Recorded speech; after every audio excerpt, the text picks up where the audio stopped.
ভবিষ্যতে শক্তিশালী জাতীয় দল পেতে হলে বয়সভিত্তিক দলগুলোকে মাঠের খেলায় রাখতে হবে নিয়মিত। নিশ্চিত করতে হবে প্রতিভাবান ক্রিকেটারদের সর্বোত্তম ব্যবহার। এই জন্য চাই কার্যকর হোম অ্যাওয়ে ক্যালেন্ডার, এমনটাই অভিমত সাবেক ক্রিকেটারদের।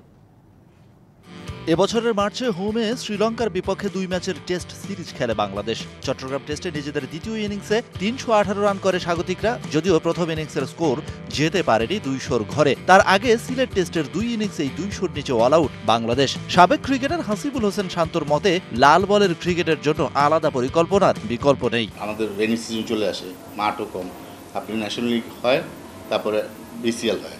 বিসিএল তাও 4টা টিম হয়, বেস্ট প্লেয়ার নিয়ে খেলা হয়। সো এখানে খেলার সংখ্যা কিন্তু কম। ট্যালেন্টেড প্লেয়ারদের বাই করতে হলে আপনার এই খেলার সংখ্যাটা অবশ্যই বাড়াতে হবে। কীভাবে? এরকম বাইরের ট্যুরগুলি প্রচুর করতে হবে, মানে খেলার মধ্যে থাকতে হবে, অভিজ্ঞতাও বাড়বে, কন্ডিশনও বুঝবে। এক্সপেরিয়েন্স ও স্কিল এই দুইয়ের সমন্বয়ের ক্রিকেটার চাইলে বয়সভিত্তিক সহ বিভিন্ন প্রোগ্রামের ক্রিকেটারদের জন্য দেশের বাইরে খেলানোর উদ্যোগটা বিসিবিকেই নিতে হবে। বোর্ডের বাইরে থাকলেও সেই অভাবটা বোঝেন সাবেক ক্রিকেটাররা।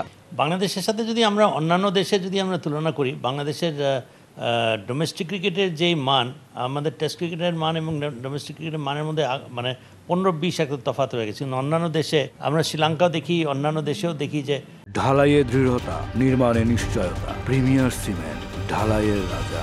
ডোমেস্টিক ক্রিকেটের মানের সাথে তাদের টেস্ট ক্রিকেটের মানের তফাৎ, ভেদাভেদ খুব কম, আমাদের সেটা অনেক বেশি। আশার কথা শোনালেন বিসিবির হয়ে বয়সভিত্তিক ক্রিকেটের তৃণমূল পর্যায়ে বিভিন্ন সময়ে কাজ করা হাসিবুল হোসেন শান্ত। বললেন, দেশের প্রত্যন্ত অঞ্চল থেকে বাছাই করে নিয়ে আসা হয়েছে একঝাঁক প্রতিভাবান কিশোর ক্রিকেটার। যারা আছেন তাদের চেয়ে অনেক বেটার প্লেয়ার আসবে, বাট যদি প্রসেসিংটা এইভাবে চলে, আপনার খেলার সংখ্যা, যেটা আমি বারবার বলছি, ছেলেরা খেলার মধ্যে থাকবে, ন্যাশনাল টিমে যাবে, পুরো সেট অবস্থায় যাবে, যারা বাদ পড়বে তারাও খেলার মধ্যে থাকবে, তাহলে অবশ্যই বেটার ক্রিকেট এবং বেটার ক্রিকেটাররা আসছে। লম্বা সময় পর বিদেশ সফর করছে বিসিবি এইচপি দল। 6 আগস্ট বাংলাদেশ এ দলও যাবে পাকিস্তানে। জাতীয় দলের বাইরে এই দলগুলোর মাঠের ব্যস্ততা যত বাড়বে, ততই ভালো মানের পারফরম্যান্স জমা হবে পাইপলাইনে, তেমনটাই মত বিশ্লেষকদের। Shahan Papon, DBC news, Dhaka.